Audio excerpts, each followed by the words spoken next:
যে বলছেন গোপালগঞ্জ অভিশপ্ত, আপনার এলাকার মধ্যে লালন ঠাকুরের মাজার, সেই জায়গায় গাঞ্জার আড্ডা হয়। আল্লাহর রহমতে গোপালগঞ্জে কোনো শিরিকের কারখানা নাই, গোপালগঞ্জে কোনো শিরিক বেদাতের কারখানা নাই, শিরিক মুক্ত গোপালগঞ্জ।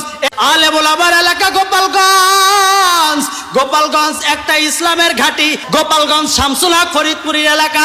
যেই শামসুল হক ফরিদপুরী আইয়ুব খানকে সিংহের মতো আওয়াজ দিয়ে বলেছিল, এই দুনিয়ার মধ্যে টাকা দিয়ে আইয়ুব খান গরু ছাগল পাবা, কিন্তু শামসুল হককে টাকা দিয়ে পাওয়া যাবে না। শামসুল হক আল্লাহর বান্দা, আল্লাহর গোলাম। দুনিয়াতে এসেছি আল্লাহর গোলামি করার জন্য, কোনো মানুষের গোলামি হবে না। এই গোপালগঞ্জে কাশিয়ানী হুজুরের বাড়ি, এই গোপালগঞ্জে আব্দুল ওয়াহাব সাহেবের বাড়ি, এই গোপালগঞ্জে সুটফার হুজুরের বাড়ি, এই গোপালগঞ্জে সারা বাংলাদেশের কোন জেলায় 35টা দাওরা হাদিস মাদ্রাসা নাই। গোপালগঞ্জে ছোট বড় 35টা দাওরা হাদিস মাদ্রাসা বাদে ছোট ছোট হেফজখানা, নুরানি মক্তব, আরো শত শত প্রতিষ্ঠান আছে। এই এলাকার মধ্যে কেউ যদি অন্যায় করে অবশ্যই তার প্রতিবাদ হবে। সবাই মিলে প্রতিবাদ করব, আমরা আপনাদের সাথে থাকবো, অন্যায়ের প্রতিবাদ করব। কিন্তু তাই বলে যদি কেউ গোপালগঞ্জকে অভিশপ্ত এলাকা বলে, খবরদার খবরদার। আপনার এলাকার মধ্যে যে বলছেন গোপালগঞ্জ অভিশপ্ত, আপনার এলাকার মধ্যে লালন ঠাকুরের মাজার, সেই জায়গায় গাঞ্জার আড্ডা হয়। আল্লাহর রহমতে গোপালগঞ্জে কোনো শিরিকের কারখানা নাই, গোপালগঞ্জে কোনো শিরিক বেদাতের কারখানা নাই, শিরিক মুক্ত গোপালগঞ্জ। এই গোপালগঞ্জ খান খান করার আগে আপনার এলাকার দিকে তাকান।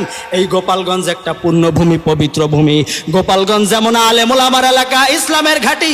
24-এর বিপ্লব নিয়ে আগান, জুলাই আগস্টের বিপ্লব নিয়ে আগান। গোপালগঞ্জে তাকায় দেখেন, গোপালগঞ্জের ছেলেও 24-এর জুলাই আগস্টে শহীদ হয়েছে। আপনি তাদেরকে কোথায় ফেলবেন? এই জন্য কথা বলার আগে সাবধানে বলা দরকার। গোপালগঞ্জ ইসলামের একটা পুণ্যভূমি। আমার এই মানচিত্র নিয়ে কোনো ষড়যন্ত্র হলে আমি সেটা সহ্য করব না।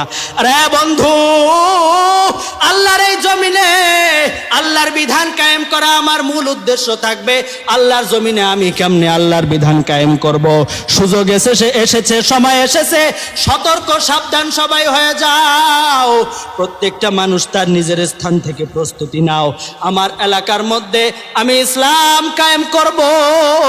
বাঙালি জাতি কোনোদিন শান্তি দেখতে পারবে না যতদিন না পর্যন্ত এই বাংলায় ইসলাম কায়েম হবে।